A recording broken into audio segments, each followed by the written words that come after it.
नमो अरिहन्ताणं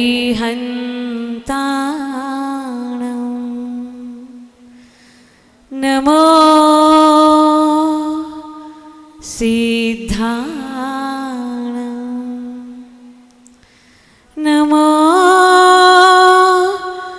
आयरियाणं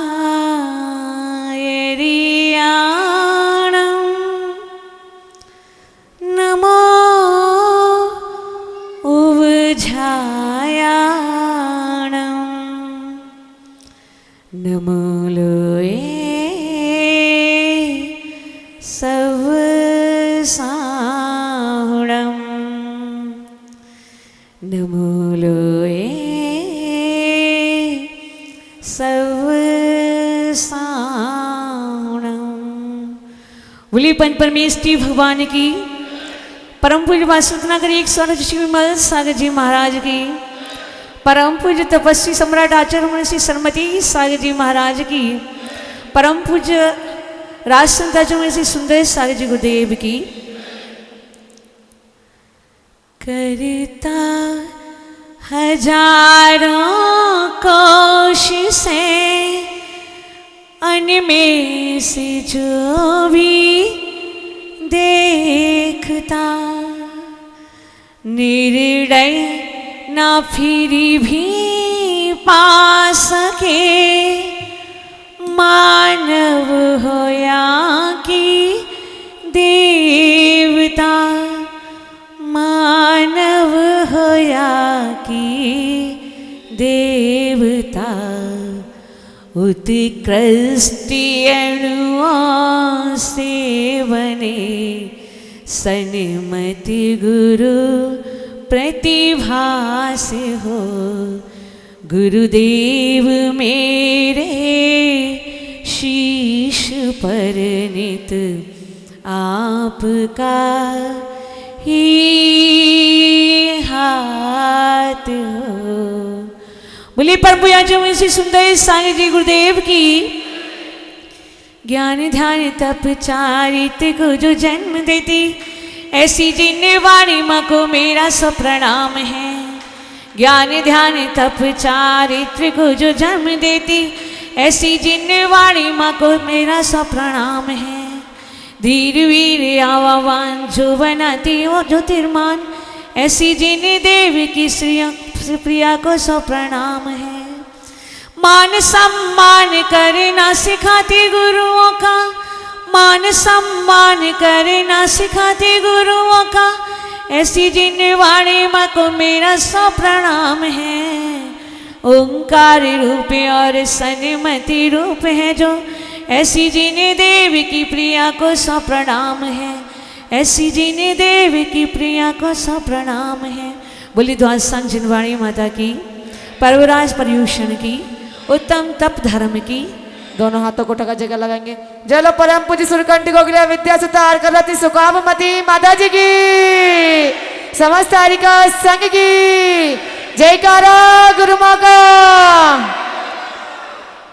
आचार्य भगवान कहते हैं कर्म क्षयार्थ इति तपते स तपा, मतलब कर्मों के क्षय के लिए जो तपा जाता है उसे तप कहते हैं। किसके लिए? कर्मों के क्षय के लिए जो तपा जाता है उसे तप कहते हैं। और तप क्या करता है? हमारे अंदर जितनी भी विकार परिणति हैं उनको हटाता है और हमारे शुद्ध रूप को प्रगटाता है। फसल जब तपती है तभी उसमें मिठास आती है।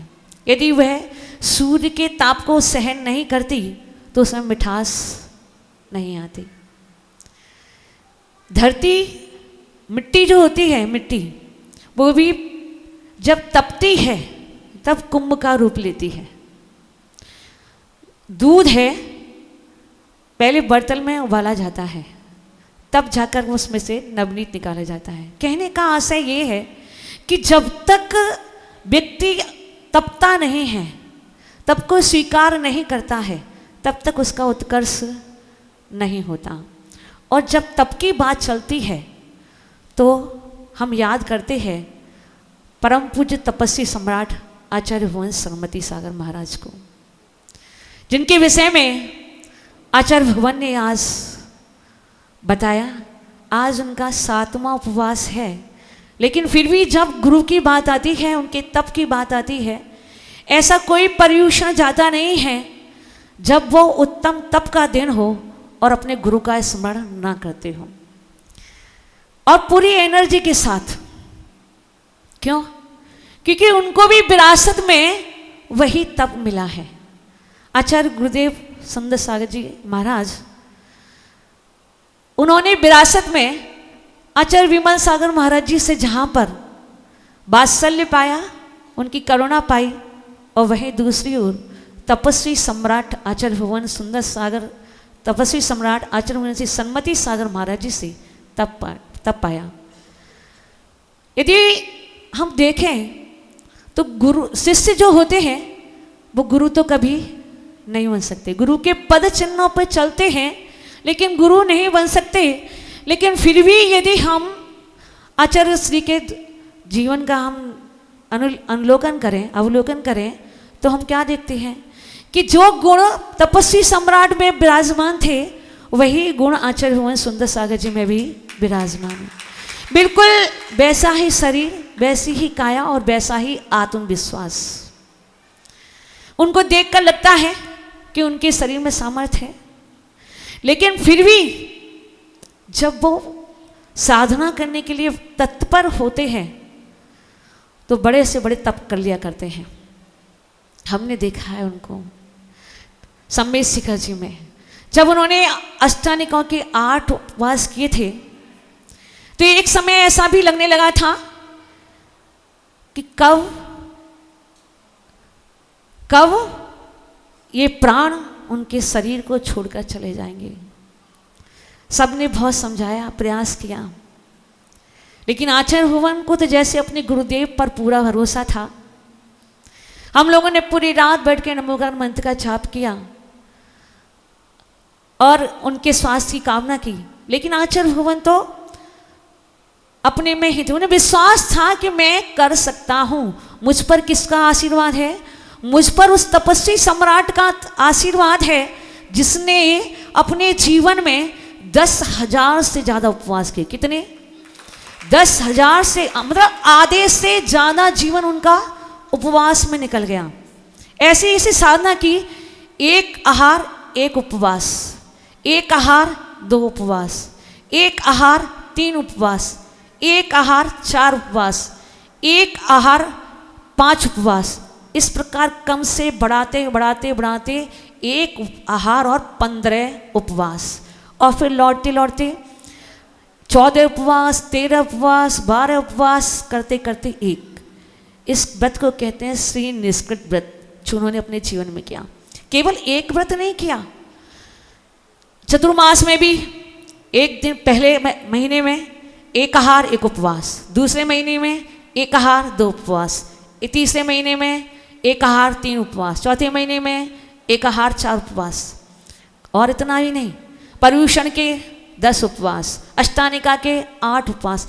मतलब कितना उन्होंने अपने जीवन में तप तपा कि उनका आधे से ज़्यादा जीवन तप में निकल गया। यदि आचार्य भगवान चतुर्थ काल में रहे होते तो उनको निर्वाण की प्राप्ति भी हो जाती, इसमें कोई अतिशयोक्ति नहीं है।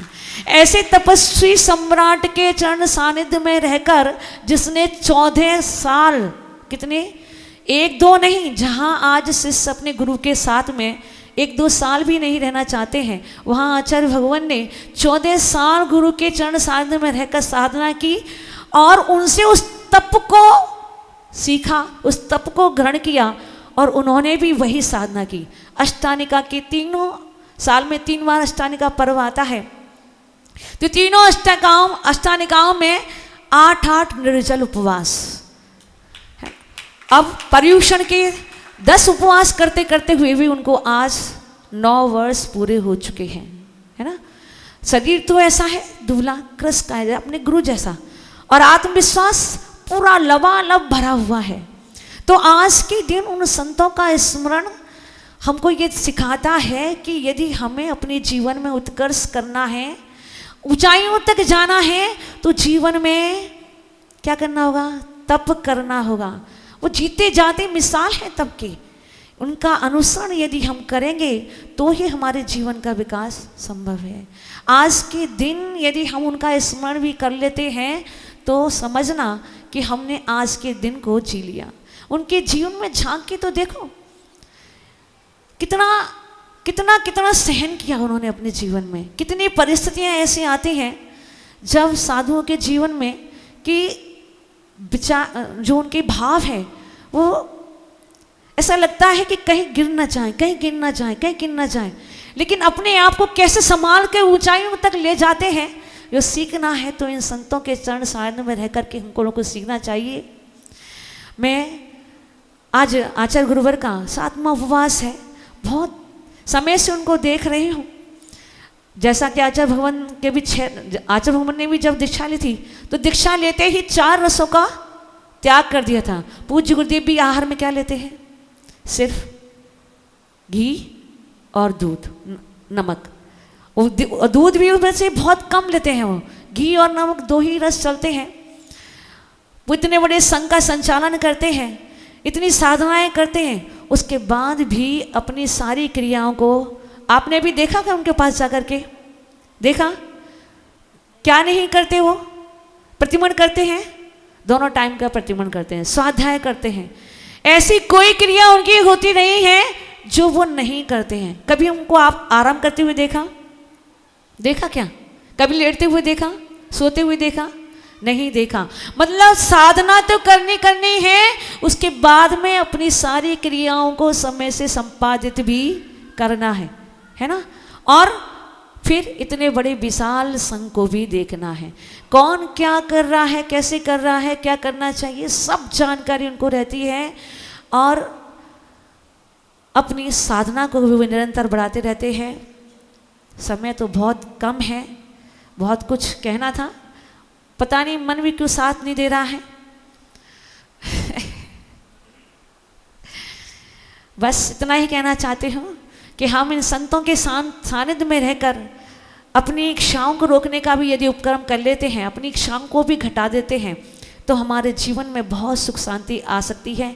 क्योंकि एक सूत्र और दिया है आचार्य भगवंतों ने, इच्छा निरोधः तपः। क्या? इच्छा निरोधः तप। अपनी इच्छाओं को रोक लेना, अपनी इच्छाओं को सीमित करना भी क्या है? तप है। आज हम जो दुखी हैं, किस कारण से दुखी हैं? हमारी इच्छाएं अनंत हैं, अनंत। एक इच्छा पूरी होती है, तुरंत दूसरी इच्छा उत्पन्न हो जाती है, दूसरी इच्छा को पूरी करते हैं, तीसरी खड़ी हो जाती है। और इस प्रकार से ये अनंत अनंत इच्छाओं को पूरा करने में हमारा ये जीवन खत्म हो जाता है, लेकिन इच्छाएं खत्म नहीं होती। यदि हम इच्छाओं को भी नियंत्रण कर लें तो हमारे जीवन में तप धर्म आ सकता है। तो हम अपने जीवन में जो अनंत निस्सार जो इच्छाएं हैं उनको समन करें तो हमारे जीवन में उत्तम तप धर्म प्रकट होगा। बोले परम पूज्य आचार्य भगवान श्री सुंदर सागर जी गुरुदेव की।